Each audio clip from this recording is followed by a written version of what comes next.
Welcome to episode 19 of the New Generation Leader podcast, Unlocking Your Authentic Purpose with Jeff Lovell. Jeff is an expert guide and coach for authentic living and a good friend. I'm excited for today's conversation. Let's dive in. Welcome to the New Generation Leader. We're giving you the tools you need to lead in the digital world. Ready to reach your true potential? Let's get started. Welcome to the New Generation Leader podcast.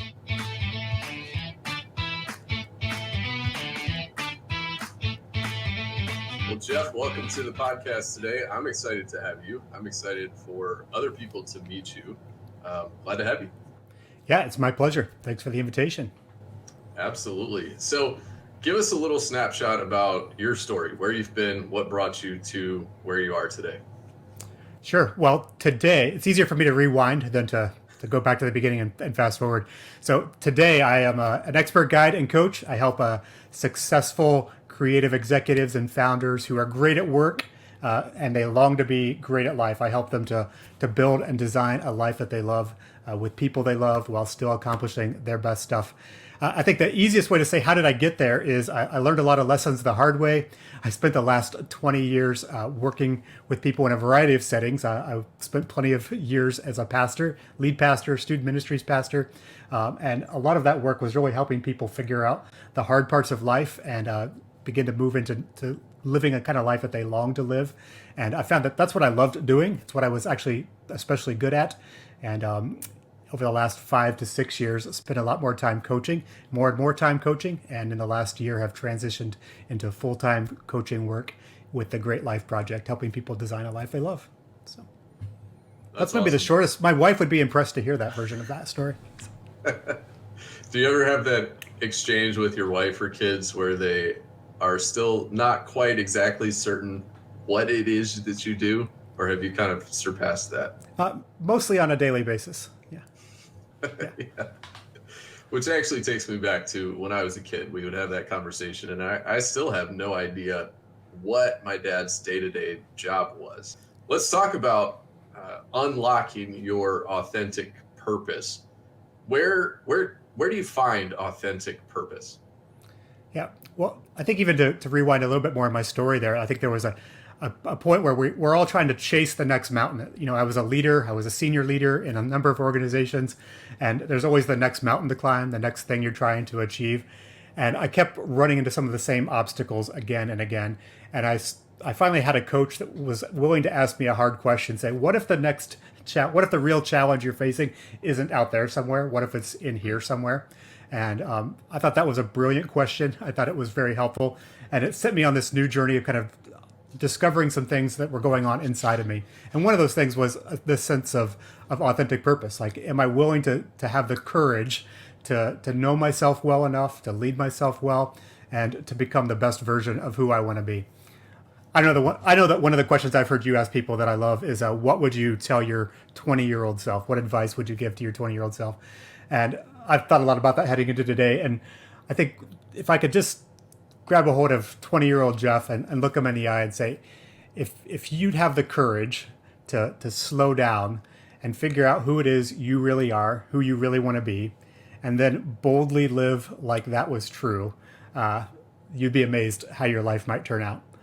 I think the reason I would give myself that advice is because I feel like I spent so many years chasing a whole lot of other versions of me that maybe were not authentic. And so I think that's even where some of my passion today has come for helping people discover and live a kind of authentic purpose.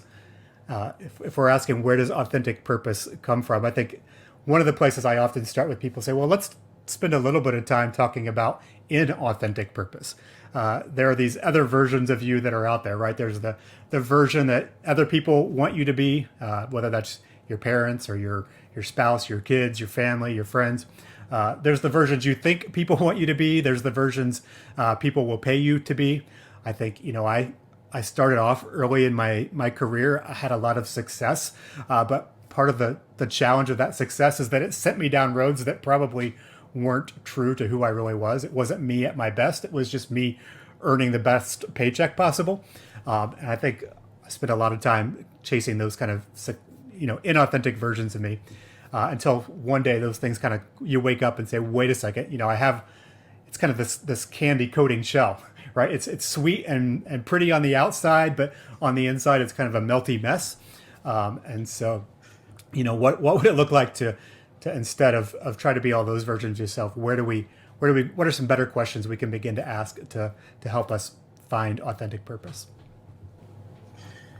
Yeah, that 20-year-old self question, I think, is so important because I, like you, followed a similar career path. And I always thought, hey, I never learned these things. That was the problem with my educational journey. And what I've discovered is nobody learns these things. Now, I've had to stop saying nobody learns these things because I've started teaching these things in academic settings. And in one of those, in the search for authentic self, what you just highlighted, that we have these narratives, we have these stories of who actually are we that we tell ourselves. And I had a student this semester who I did an exercise that I think is part of the Great Life Project that you use. I used one of those exercises in a class setting. And as he started to wrestle with who am I said, okay, now turn to your neighbor. And he got up in tears and walked out of the classroom. And I thought, what did I just do wrong? I screwed up big time now. Now, this was early in the semester at a new school. I was pretty nervous anyway, but I did what I knew to be the best next step.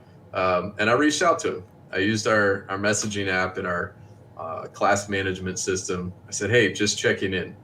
He said, oh, no, everything is fine. Thank you so much for that exercise. I was like, first, mind blown that you're thanking me for this, because that's not where I thought this was going. But then he said, I've had all of these weights on my shoulders. I've had these burdens. I've had these experiences. I thought it was just me. But in class today, I discovered for the first time it's not just me.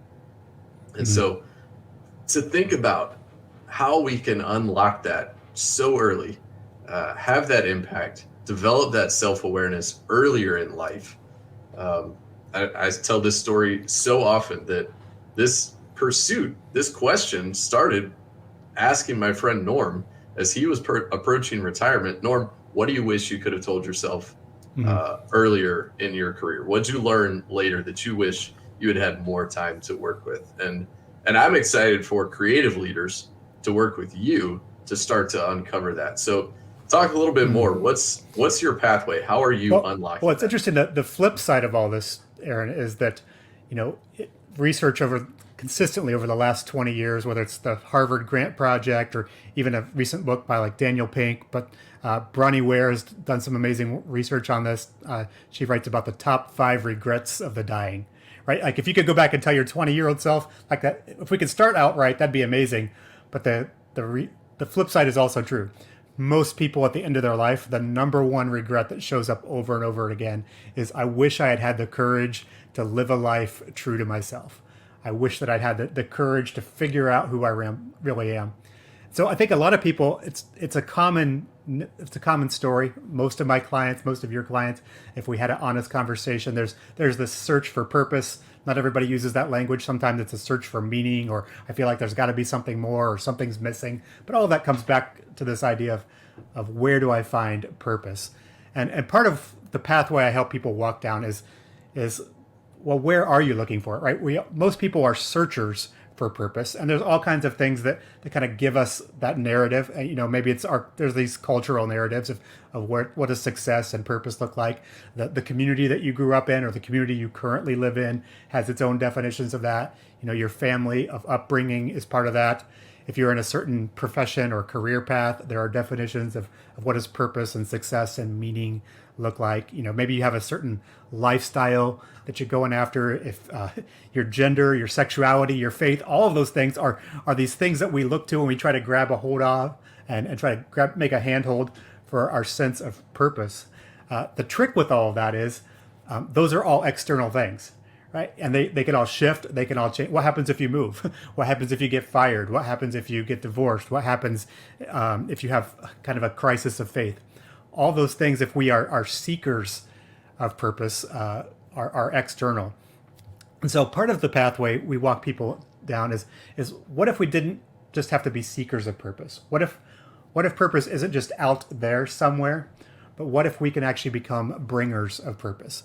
What if there's actually something already present inside of us that we can bring into the world, that we can bring into our family, that we can bring to our faith, to our sexuality, to our community, to our profession, that we possess a sense of purpose and meaning and value that we already have that we can bring to all those places.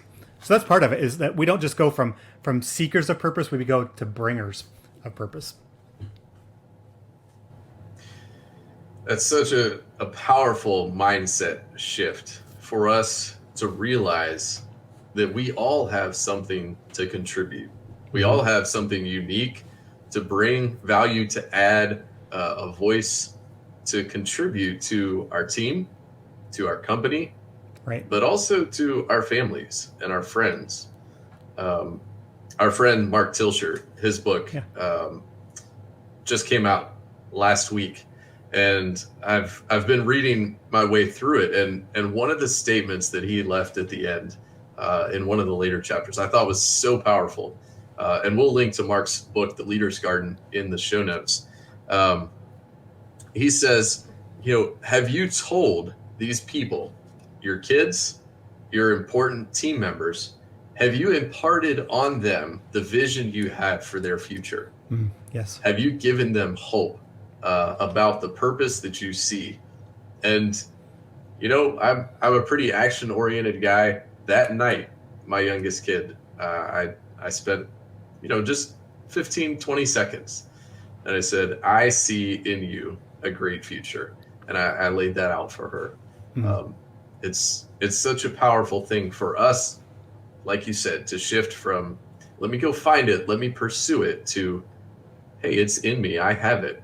How can I open that door and bring that?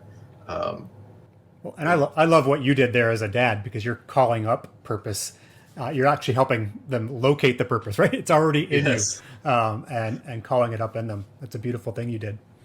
Yes, it's in some moments it's easier to do than others. Let's be honest. Let's be honest. Yes. Last night in our 19-0 defeat on the softball field, it was a little more difficult to find. Well, purpose doesn't just come from the wins, right? Well, and even in the Great Life Project, like one of the final parts of that is that we all long to make a lasting contribution. But again, if we locate that outside of ourselves first, we're trying to build something that is inauthentic. And so we always start with authentic purpose, helping people, mine their own story, their own kind of superpowers and passions. Again, another part of that pathway is if authentic purpose is in me, okay, maybe I can make that mindset shift, that it's not just out there somewhere for me to seek, but then how do I recognize that? How do I identify and define that in me? A lot of my clients come to me and there's like, the pain is real when we don't have authentic purpose, like that sense of something is missing, or I'm just going through the motions. I'm showing up to work every day, but I don't know what I'm doing with my life. Those questions are real. They feel especially real at 2 a.m. when you're still awake. And so because that pain is so real, people want a quick solution. They want to say, just what do I need to change? And they start naming off the suggestions, right? Like, if I could just change the activity, if I could change my job or my career, if I moved, maybe if I live in the city, I want to move out of the city. If I moved into the city, I'd feel better. Or if I moved closer to family, we want to change all the things. If I took another class, if I got a coach, if I earned a degree, if I, got married or ended a marriage. I mean, people are willing to do whatever it takes, right, to fill that hole. But all of those things come back to, what do I do? And those are all just what do I do questions. And what I do is never going to answer the purpose question, because what I do is actually an overflow, an outflow of purpose. It's not a way to find purpose. So rather than helping people just change their activity, one of the keys to our coaching and to our process is to help them clarify identity. Because clarifying identity is about who I am. And when you know who you are, then what you do will take care of itself. If I know who I am, I can bring that to whatever job I'm in. It's not saying you should never change your job, but just changing your job, you're going to still show up as you at the next job. And if you haven't gotten clear on that who, all kinds of other, you're just carrying over the pain. That the same pain is going to overflow into your new place. So we slow down and help people get clear on their identity. I know that's something you love to do. We use tools like the 5 voices. I know your listeners are familiar with some of that work, where we can help people figure out their superpowers and their triggers and their weapons. We look at your story.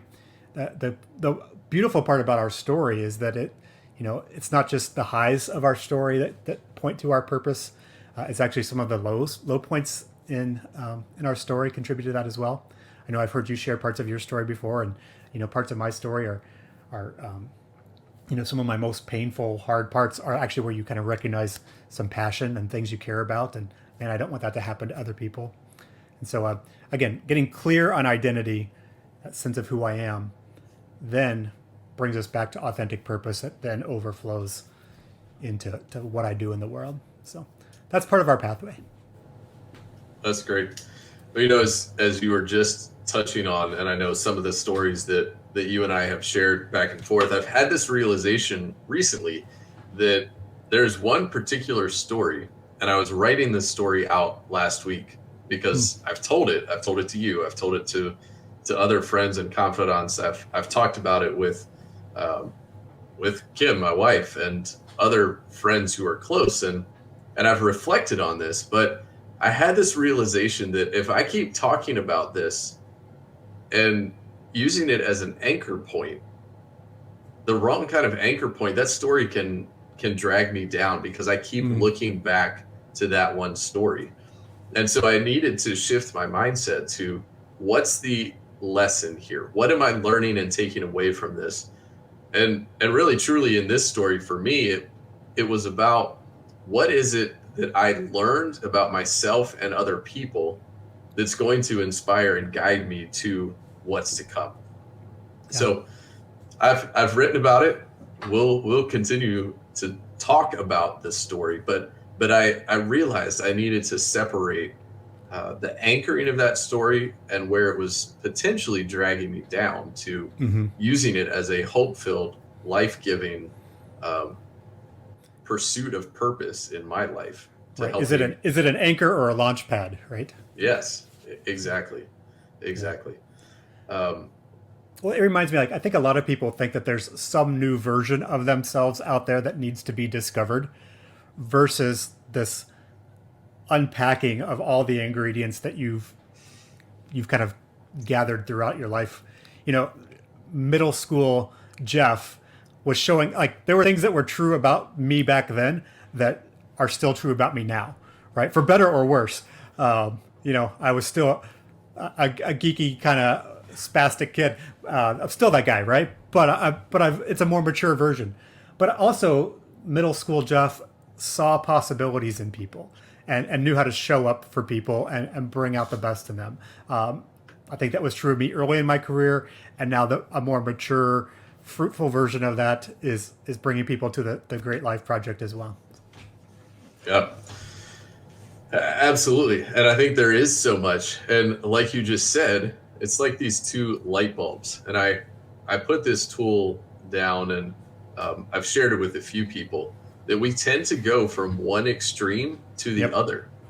We tend to, like you said, the anchor point, and we see, a launching pad, let's go to the other extreme, when really there's something about both that we need to meld together. We need to put these pieces together and wrestle with, how do we take this to the next level? Not just choose one or the other. Your example a few minutes ago of a job, a career, maybe pursuing a new one will help me figure this out. Maybe changing a relationship will help me figure this out. I had a student this semester in one of my classes who was wrestling with a key family relationship that really had been detrimental, and she wrestled with that throughout the semester. And so we look at it in this either or sense. There's so much that we look at as either or, the polarity.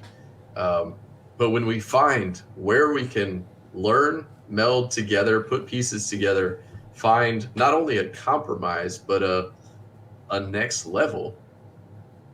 I think this is part of what's unlocking your authentic purpose is recognizing, hey, it's not just either or, but we can truly take things to the next level.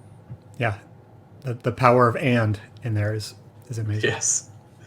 I heard that in one of my classes this semester we were reading about the creative process at Pixar, and I, I think it's Pixar has defined there are no buts in our conversations. Mm-hmm. It's a yes and culture, Yeah. um, and and my daughter this week had that play out. She's on the SCA at her school, and they were supposed to have a spirit day this week, and she kept referring back to the theme for the spirit day being her idea that then turned into Spirit Week. She's like, it was my idea and it became Spirit Week. And I said, what you've got there is by working together, by collaborating, you unlocked something greater than Spirit Day, which, yes, that was your idea. And it was a yes and moment. Put something together with somebody else. And they've had neon all week. She planned out her wardrobe all week long. And as she joked, somebody in her class said, these are fourth graders, what's neon? And another student said, just dress like a highlighter. Nice. But it's that great lesson in a 10-year-old's mind that it's interesting. I love it. I love it. Well, and I think about the power of and is I think a lot of people put the but in their story, right? Like there's the painful parts of our story. The power of and actually goes back and reclaims, redeems even the painful, hard parts of our story. I think a lot of people, when they think about purpose, it's kind of like getting past and over the hard parts. Whereas I say, why waste that, right? Like those are some of the most powerful forming moments of our life. And most of us would agree with that. We can kind of look back and say that hard part made me who I am today. And yet a lot of people are, we'd rather kind of bury that or not talk about it. But I found that in, kind of acknowledging the hard parts of our story and our willingness to share the more, even sometimes feels like failures or the parts that we'd rather hide. Everybody's got those parts of their story, and when we're willing to go there and find the redeeming path for that, it recasts the story, and it keeps it authentic. Because I think the inauthentic story again is the ones that don't have any pain, the ones that don't have any hardship or failures. So, right. Well, Jeff, what does it look like for people to work with you and the Great Life Project? We currently have two different versions that people often participate in. For those who are ready to get going, I'd often say that creating a great life is not a sprint, but some people are ready to give it a really focused group, a really group of days and weeks. So we've got a 100-day sprint version that in the course of 3 months, we hone in on your most important part of the Great Life Project. Others are ready to take a more casual stroll, maybe not casual, but a more leisurely stroll. Because leisurely stroll. It's hard work. They're both hard work, whether you're sprinting or going a little bit deeper into the woods of things.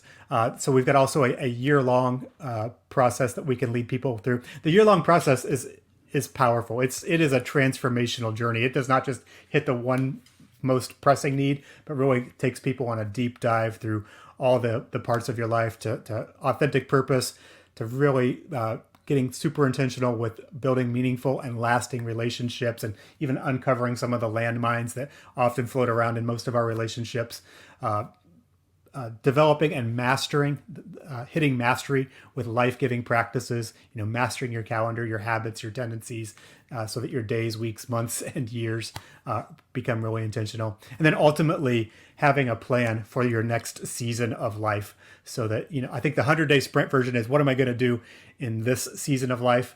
And the year-long version really sets people up for my next season of life. So those are the two ways people most often get involved with working with the Great Life Project. There's more details, and all that is on my website. I'm sure you'll put that in the show notes as well.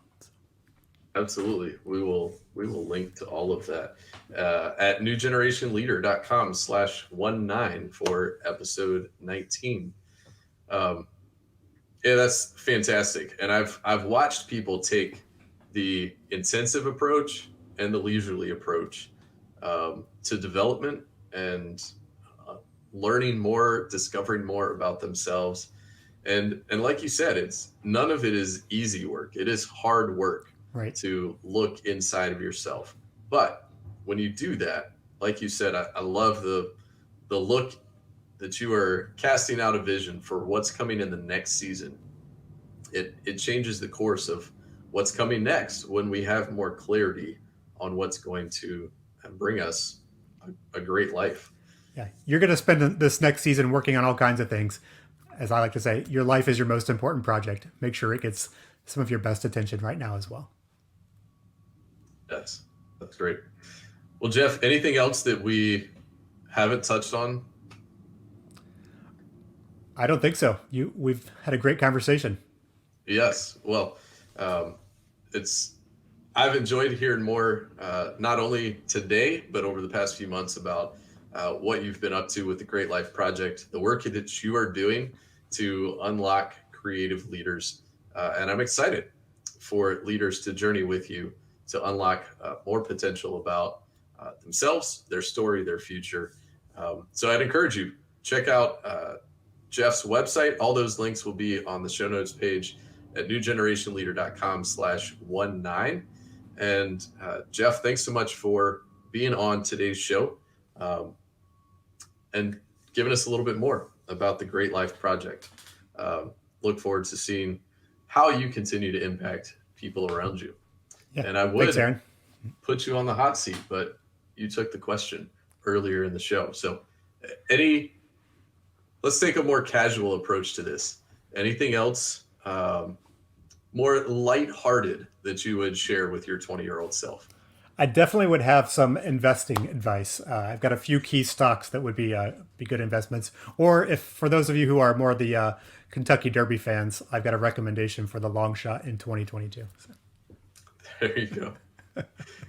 Yes, I asked this question as the semester wrapped up. I asked it on LinkedIn to give some live advice to my class on the last in the last lecture, and it was funny. A couple of people said invest in crypto or various pieces of investment advice. But good. Well, Jeff, thanks so much for being on the show today. Looking forward to continuing to follow your journey. Again, check out Jeff, connect with him, all that and more on the show notes at newgenerationleader.com/19.